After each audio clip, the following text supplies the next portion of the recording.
That the current through an element is shown in the figure 1.23. Determine the total charge that pass through the element at t equal to 1 second, t equal to 3 second, t equal to 5 second.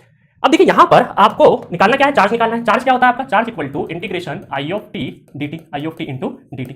अब देखिए किसी भी function का जो integration है, किसी भी function का इंटीग्रेशन वो क्या कहलाता है, एरिया अंडर द कर्व। अगर कर्व बना होगा तो उसके अंदर का एरिया निकालना है। तो ये क्या सिंबलाइज करता है, ये सिंबलाइज करता है area under the curve. Area निकालना है अल्टीमेटली, है ना। और किसका एरिया निकालना है, कौन से वाले कर्व का, हर किसी कर्व का नहीं है ना, जो आपका करंट और टाइम एक्सिस के बीच में जो ग्राफ है उसका एरिया लिख दोगे तो इसी के बराबर होता है, इंटीग्रेशन के बराबर। ठीक है, वो इंटीग्रेशन के बराबर ही होता है, समझे। अब देखिए यहां पर आपको एक तो 1 सेकंड तक एरिया निकालना है, तो पहले मैं एरिया वाली मेथड से बता देता हूं, फिर मैं आपको कन्वेंशनल तरीका बताऊंगा। ठीक है, तो देखिए 1 तक, इट इक्वल टू 1 तक, तो ये एरिया पिंक कलर में। ठीक है, उसके बाद t इक्वल टू 3 तक अगर जाना है तो हमें ये एरिया बनाना पड़ेगा। ठीक है, एक ये एरिया, और 3 तक जाना है तो हम लोग दूसरा कलर लगा देते हैं यहां पे।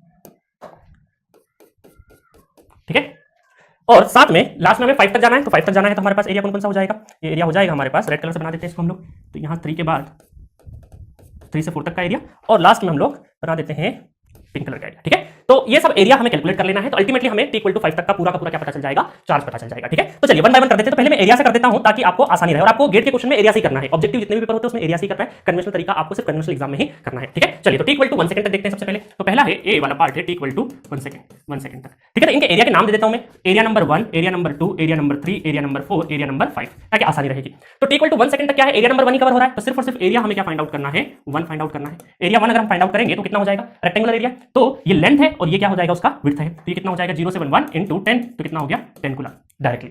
ठीक है, नेक्स्ट आपका t इक्वल टू 3 सेकंड तक पूछा है। तो t इक्वल टू 3 सेकंड अगर पूछा है, B part t equal to 3 second, तो आपको एरिया अब क्या क्या चाहिए, एरिया फर्स्ट प्लस एरिया कौन सा, सेकंड वाला।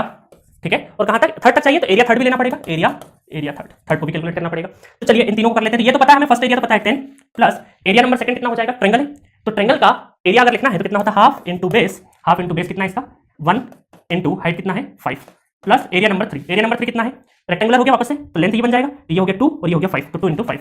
ठीक है, चलिए तो आगे कर देते हैं। तो 10 प्लस 2.5 प्लस 10, तो कितना हो गया, ये हो गया 22.5 कूलम। ठीक है, तो ये रहा आपका t इक्वल टू 3 सेकंड तक का 22.5 कूलम। अब चलिए सी पूछा आपसे कि एरिया कहां तक पूछा, t इक्वल टू 5 तक कितना चार्ज है इसमें, तो वो आप क्या कर लेंगे, सी जो पार्ट है वो ऐसे कर लेंगे, सी इक्वल टू 5 सेकंड। तो इसमें एरिया क्या हो जाएगा, एरिया है ना, ये सब चार्ज फाइंड आउट कर रहे हैं हम लोग। चार्ज एरिया क्या हो जाएगा, 1 2 3 4 5 सबके सब प्लस हो जाएंगे। तो हमें पता है कि यहां तक 3 तक तो पता है, 3 तक कितना हो गया, 3 तक तो हमें पता है 22.5 कूलम है।